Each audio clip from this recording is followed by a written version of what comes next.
Hello guys, this is Sikandar Ahmed to give you some information and review about Bollywood and Tollywood movies and songs. आज हम बात करेंगे Pushpa film के बारे में। पुष्पा अब 2 ही दिन बाकी हैं रिलीज़ होने में। ट्रेलर लॉन्च हुआ है, एडवांस बुकिंग ज़बरदस्त जा रही है। एडवांस बुकिंग शायद इंडिया सिनेमा में तारीख बदल डाले। अल्लू अर्जुन की क्लास की परफॉर्मेंस और क्लास की एक्टिंग, श्रेया तालपाड़े की ज़बरदस्त आवाज़, सुकुमार की डायरेक्शन और सुकुमार की स्टोरी राइटिंग, सब कुछ कमाल और ज़बरदस्त हो रहा है और बेहतरीन चल रहा है। यानी ये फिल्म ऑडियंस को सरप्राइज़ पे सरप्राइज़ दिए जा रही है। लेकिन इस फिल्म के गानों ने जो ऑडियंस के अंदर एक निराशापन, एक नाराज़गी जो दी है, शायद ऑडियंस कभी इनको माफ़ नहीं करेगी। यानी कि ऑडियंस बड़ी डिसअपॉइंट हुई है इस फिल्म के गानों से। अगर सिनेमाघरों में स्किप का बटन होता तो ऑडियंस शायद इन गानों को स्किप करके मूवी को आगे देखना और ज़्यादा पसंद करेगी। पुष्पा पार्ट 1 का तो सिर्फ एंडिंग का सॉन्ग है, यानी कि क्लाइमेक्स का जो सॉन्ग में जो वायलिन बजता है वो अपनी मिसाल आप है और पूरा गाना एक संस्कृत ज़ुबान में होता है।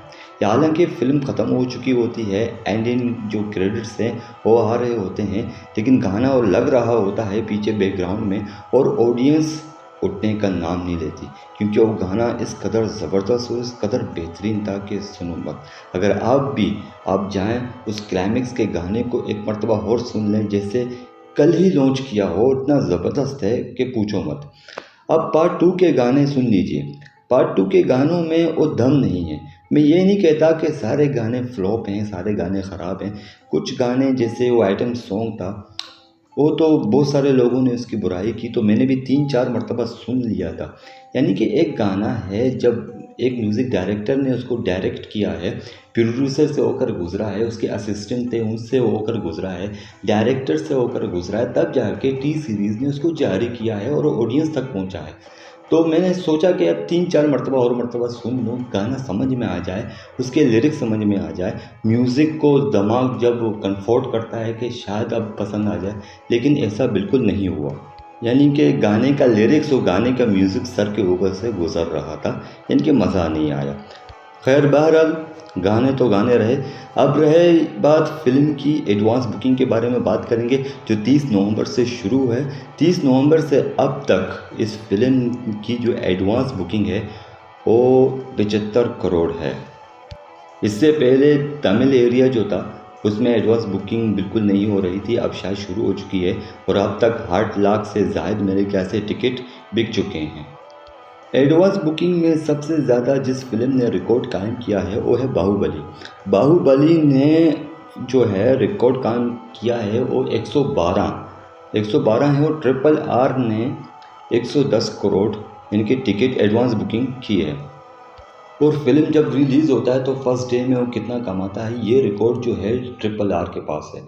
ट्रिपल आर ने 223 करोड़ फर्स्ट डे में कमाया है, इनके बिजनेस किया है इस फिल्म ने।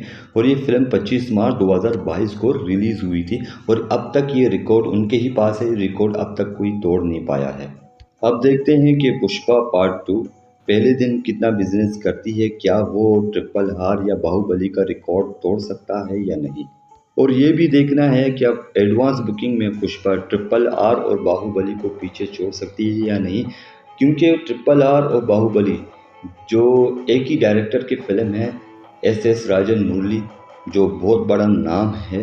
अब वो एक नई फिल्म बनाने वाले हैं महेश बाबू के साथ। और बाहुबली ने जो एडवांस बुकिंग की है वो 112 करोड़ थी और जो ट्रिपल आर ने करी है वो 110 करोड़ थी। अब देखते हैं कि पुष्पा 2 ये रिकॉर्ड तोड़ सकती है या नहीं। मेरे चैनल को सब्सक्राइब और शेयर लाजम करें। Thank you guys.